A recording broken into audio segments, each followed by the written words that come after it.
All right, and welcome back. So this part of our training is the simple part where we're actually going to break down the demonstration that I was having with one of our private students. I want to break it down into two parts, which would be how to essentially do the technique, but how can we start to add some sort of hypnotic therapy or a therapeutic outcome to the actual technique, and how to round it off so it's a inbuilt therapy interaction that you can have with this style of hypnosis. Now, from the demonstration itself, there's a couple of things I do want to point out before we actually break them down. If you haven't listened to it more than once, please stop this recording now, go back and re-listen to it, and get a notepad and pen out. Start take some notes of things that you think is occurring, the direction that we're taking with that demonstration, and all the little bits and pieces that you think may come up as a lesson. Because what this will do, it'll show you and also teach you what you can actually grasp before I give you the indication of what's actually occurring. So let's take it nice and simply. Let's break it down from the start. The most important thing with this type of technique, or any conversational hypnosis or covert hypnotic technique, is as a hypnotist, our number one rule is to gather attention. So being the demonstration that was breaking down right now, I was having this over a Skype medium. So we actually had the camera off and all we had were two microphones. So I actually couldn't see the student I was working with. All I could do was listen to the voice and take some sort of estimated guesses about what was occurring. Now, this is one way to do it. Now, if you go back to the very start of the demonstration, you'll see that I actually went beyond that to actually ask for some details about what was occurring in my student's environment and what was occurring with how they were seated, their placement of their hands, and their placement of the entire body, so to speak. So what I'm doing right now is I'm using the first part of any hypnotic interaction, which is the ABS formula. I need to gather a client's attention. And being that I couldn't see my client or my student that I was working with, I need to find out what environmental shifts and changes and challenges could be present while I'm having this interaction. So what do I mean by this? Well, it's very simple. All I need to know is my client seated? Are they standing? Are their feet on the floor? What are their hands doing? Are they holding a telephone? Are they holding a microphone while I'm taking them through that demonstration? Because what this is telling me, it's giving me all the insider scoop about what's occurring in that environment. And why do I need this? Well, it's very, very simple. I don't want to make any assumptions by saying, you can feel comfortable while standing if my client's seated, or vice versa. I don't want to be saying you can feel the chair and you can feel yourself going deeper into trance if they're standing. So what I need to do first off is obviously ask if my client's ready to get started with this demonstration, or even in a therapeutic interaction. Is to ask the client, hey, are you ready to go into hypnosis? Then the next part is I just want to ask, are you seated? Are you standing? What are your feet doing? What are your hands doing? And what this is actually doing is gathering attention. I'm asking them to relay messages back to me so I have their attention. They're not thinking about what will happen. They're not thinking about what could happen. They're fixated on answering my questions. So this is a very sneaky way to actually get attention, which is what we need to actually hypnotize someone in the first place. But I'm actually finding out some fundamental, important parts of the interaction about what my client is doing so I can use them later on in the actual technique themselves. So knowing that I need attention, the next part, what I need to do is once I can sort of imagine in my head what they're doing and how they're seated, is I need to start the conversation. I need to start the actual technique itself. And on a very mechanical way, let's look at it like this. I'm going to simply ask my client to either scan their body up and down and find what part of them feels unusual, weird, different, heavy, light, hot, cold, whatever the case may be. So what is this question implying? I'm asking them to place their awareness on some part of their body that they would not normally pay attention to. Why? Because what we're doing is we're spotting what are called unconscious moments. Our body is consistently having unconscious moments. So what I need to do to make it very easy for myself to hypnotize someone is I want them to place their attention on it. And the idea that where attention goes, energy flows is why we do it this way. I want them to pay attention to something that's happening unconsciously. Now, why would I do this? Well, it's very simple. If you want someone to go into trance, we need to access their unconscious mind. So what a better way for them to find what's happening from their unconscious mind inside their body through a sensation, a feeling, an indication by their body that's happening outside of their awareness that is more unconsciously controlled. And I'm saying, pay attention to it. I'm saying, put your focus on it. Why? because again, I want to gather their attention, but at the same time, if I put attention on something that's unconscious, it's going to either tend to grow, shift, detract, whatever the case may be, and it really doesn't matter. Doesn't necessarily have to grow in intensity for them to go into trance, but the main key is, where is their attention? If I get them to look at the floor or just to place their attention on an inanimate object, that's fine, and that will work. And that's a very classical way to gather someone's attention, to simply say, hey, look at the corner of that desk or look up there to that painting. That's one way.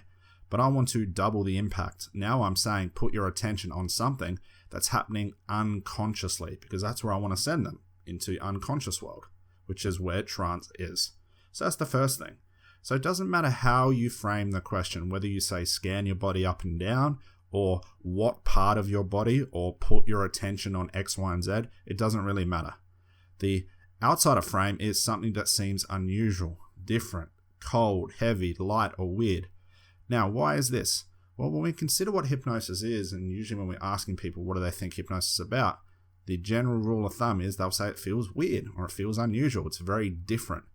So I'm going to use those common themes that more people will talk about when you ask them as a therapist, what do they think hypnosis is about? I'm going to use those constant themes because we've been socially conditioned to view hypnosis that way. So I'm not going to argue it and say what I think it is. I'm just going to use those words.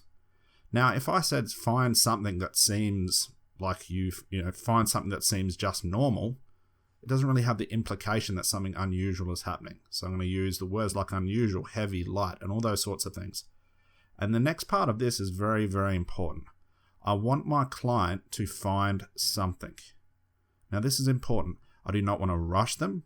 I do not want to say, hey, is it this, or could it be your hand, or do you notice that feeling in your stomach, or do you notice this? No. Whether it takes them 5 seconds to find it, whether it takes them 30 seconds to find it, whether it takes them 2 to 3 minutes, this is actually working to our advantage.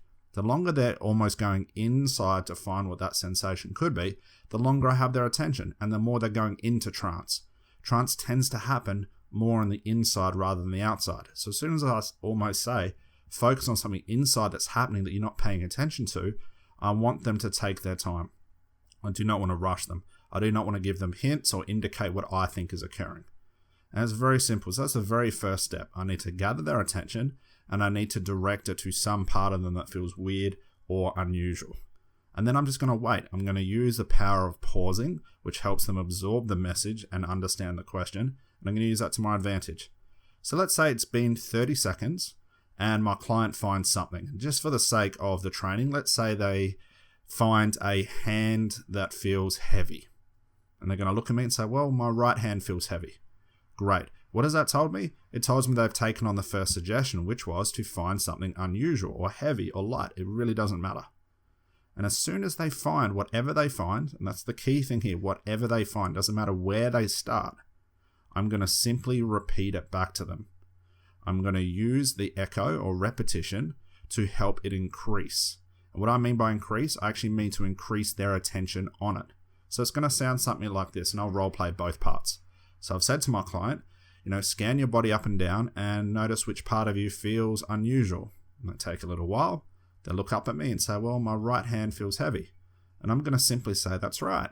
Your right hand does feel heavy. You're sitting there and you can notice that right hand feels heavy. And I might do this 2, 3, 4, 5, 6 times. Now what's occurring right here? I'm basically agreeing with them and putting more of their attention on them. Because I don't want them to say my right hand feels heavy and then them start to talk about something else, because then I've lost the awareness and I've lost the attention. I want to focus it on that hand or whatever they find. Now the interesting thing is, when we're echoing or repeating it back, you can hear the suggestions. I am agreeing with them saying, that's right, your hand does feel heavy. So I'm saying your hand feels heavy. But what's important to note here is your delivery. Hypnosis is definitely about delivery. And that's where most therapists run foul. They think it's all in the words. They think I've got to say a certain confusion language pattern, or I've got to use this and I can't say this. It's not that at all. It's how you deliver it. So when I'm echoing and repeating things back, I want to put my hypnotic voice on. I'm going to slow my voice down and I'm going to drop down a couple of tones. So instead of just saying, normally, that's right, your hand feels heavy. Your hand feels heavy. You're sitting there and your hand feels heavy is different than this. That's right. Your right hand feels heavy. I mean, you're sitting there and you can notice that right hand right there is feeling heavy. Now notice the difference, and please try this out for yourself. The second version is more of a hypnotic tone. So when I'm presenting an echo or repetition back, I'm doing it in such a way to subcommunicate, go into trance. So when we're talking like we're going into trance, unconsciously they should follow along with us, and this just adds to the impact of this technique. So I'm not only getting them to find this unconscious moment that is driven by the unconscious mind, I'm repeating it back to them in a hypnotic way. So I've actually done two things. I've almost killed two birds with one stone, so to speak. And it's very, very simple at that point. I'm going to put their attention on it.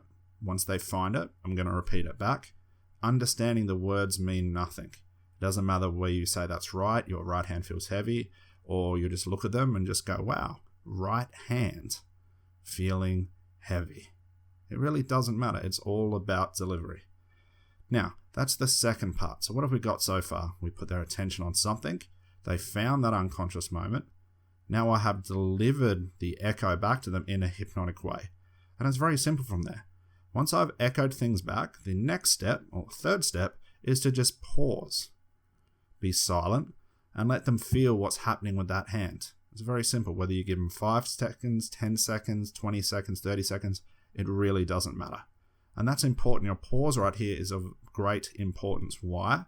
Because if I'm rushing things through, yes, they'll notice that hand feeling heavy, but they won't really absorb it. And I'm all about them absorbing it. So I get to say less and they get more of an experience. It's almost like that salesman who oversells the sale. Once you're ready to buy, he just keeps on talking and it ruins things. It's the same thing with hypnosis.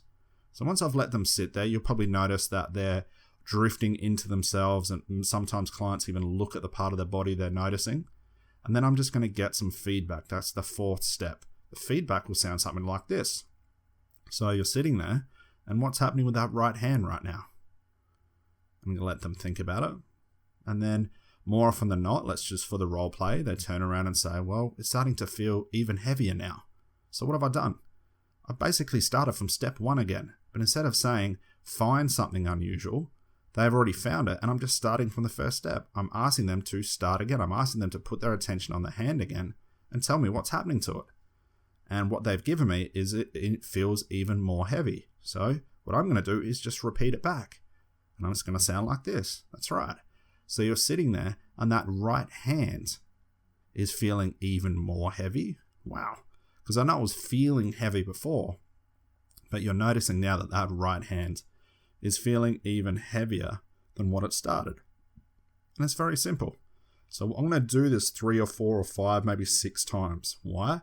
Because I want them to absorb that unconscious moment. I either want it to grow, or I want it to shift, or I want it to go from heaviness to tingling, from tingling to a different temperature. Maybe it even goes from heavy to something feeling really light, as you noticed in the demo. And as you noticed in the demo, the hand started to lift, and it was very simple. I wasn't telling my student to lift that hand. Your hand will lift unconsciously. No. My student told me that's what it was feeling, so I went with it. I'm utilizing everything my client gives me. Now, whether it goes from heavy to light to tingly to light to cold, it really doesn't matter. I'm just going to follow that unconscious moment and repeat it back. I'm just using that echo effect. So it's very simple from this point. So let's say I've done this for argument's sake 3 or 4 times. I now need to keep the conversation going. And it will start to get a little bit repetitive if all we do is just echo things back. So I'm going to change things up a little bit. I want to introduce you to now how we can continue this conversation that'll not only make that unconscious moment grow, shift, or create more of it, but adds more of a conversational feel to it, because that's what this is all about. We're learning how to use conversation and hypnosis in the one interaction. So I want to introduce you to something we call open questions and closed questions. And what we're going to do, and while you're listening to this, is get out a piece of paper, get a pen, because I really suggest at some point before you use this technique is to write down as many open questions and closed questions as possible so you get a feel for how to say them naturally. And what you'll start to notice is the more you do it consciously and practice these, the more unconscious these questions will become for you, so they'll come out of your mouth naturally and you'll never have to write them down again. So let's look what an open question is.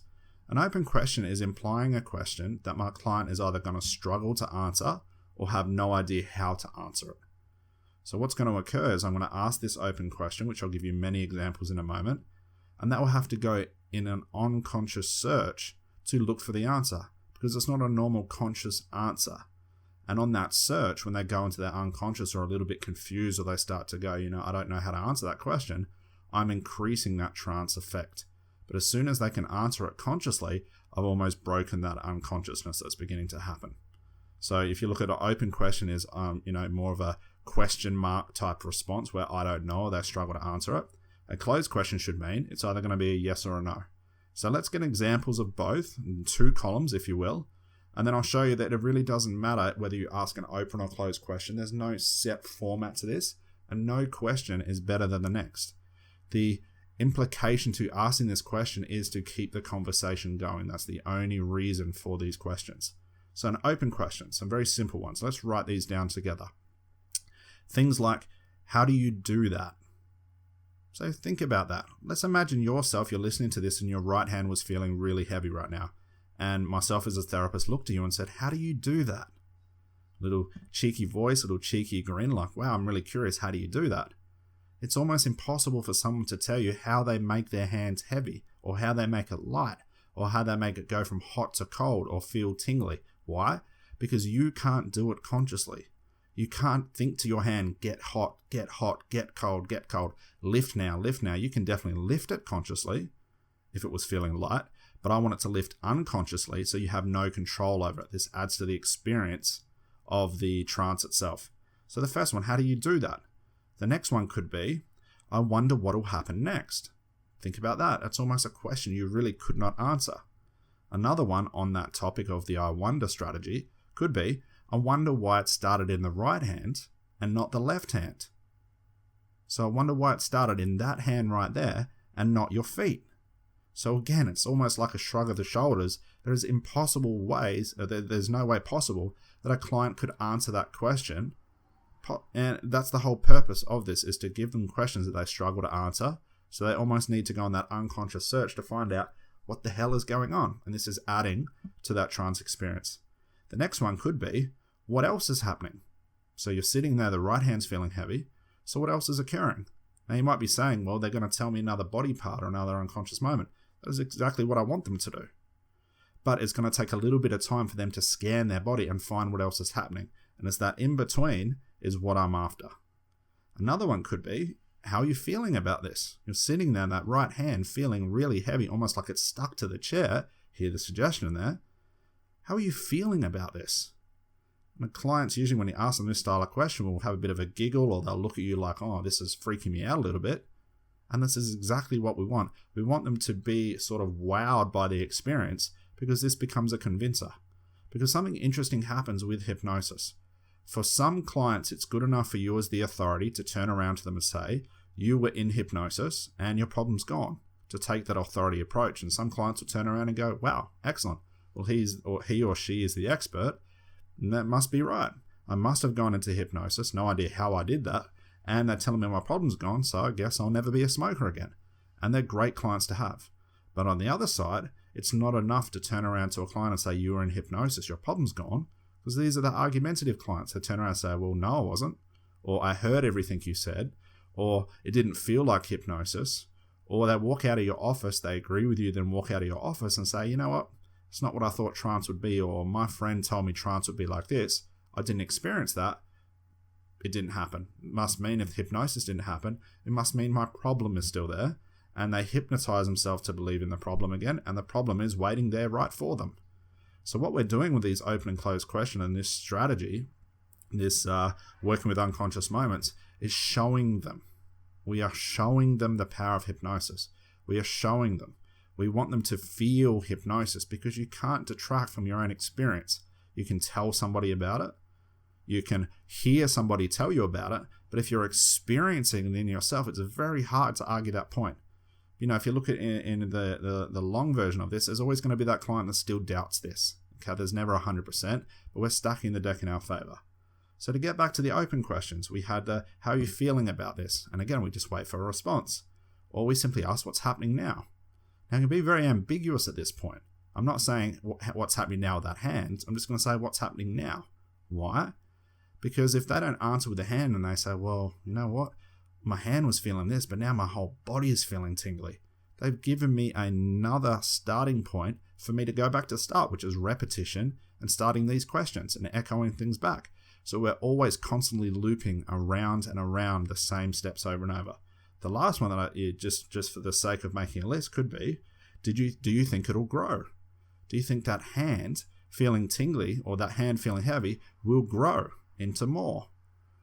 Now that almost gives us a yes or no answer, but it's that strategy inside of their head where they have to decipher an answer that I'm interested in. So now let's look at closed questions. Closed questions are more yes and no. So the very simple closed questions are, did you know that that was going to happen? And they're going to say yes or no. Another one could be, does this normally happen? They're going to give us a yes or a no. Can you teach me how you do this? And a favorite one of mine. Now they're going to be looking for a strategy. If they say yes, they're normally going to give me a strategy, which is fine. Or did you choose that to happen? Did you choose that right hand to feel heavy and leave the left hand alone?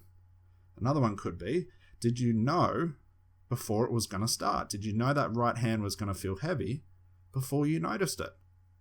So you almost look at, you can hear the same theme being repeated. I'm putting attention on it, but in a different way. Instead of just repeating and using the echo effect, I'm putting attention on whatever unconscious moment they come up with. So the open questions usually start with the I wonder type start, or I'm curious. I wonder if this will happen. I'm curious. Can you do this type thing? The closed question is almost like a did you know or do you know? So the question usually comes up, which one is better? And to be honest, it really doesn't matter. The whole purpose of the question is what's important, which is put their attention on an unconscious moment. Keep the conversation going and do not be monotonous with the conversation. It is fine to use repetition. It's fine to use the echo effect, but after a while, your client will pick up on what you're doing. And we want to be very covert at this point. So what do we do with all this stuff? Where does the therapy come into it? Well, it's very, very simple. What we are doing is once we have these unconscious moments, we can do what's called a piggyback of suggestion, or what I like to call attaching a therapeutic outcome.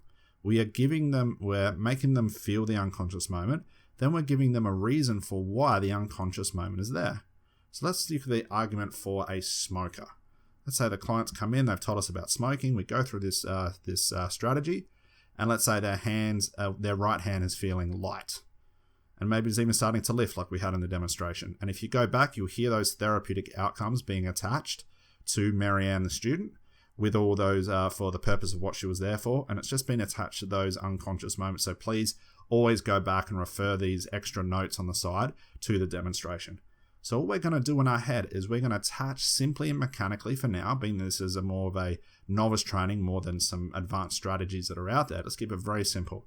Whenever my client is feeling these unconscious moments, I'm going to chuck out a few open or closed questions just for the purpose of keeping it going and keeping them attention on that hand. I'm going to simply say something like this.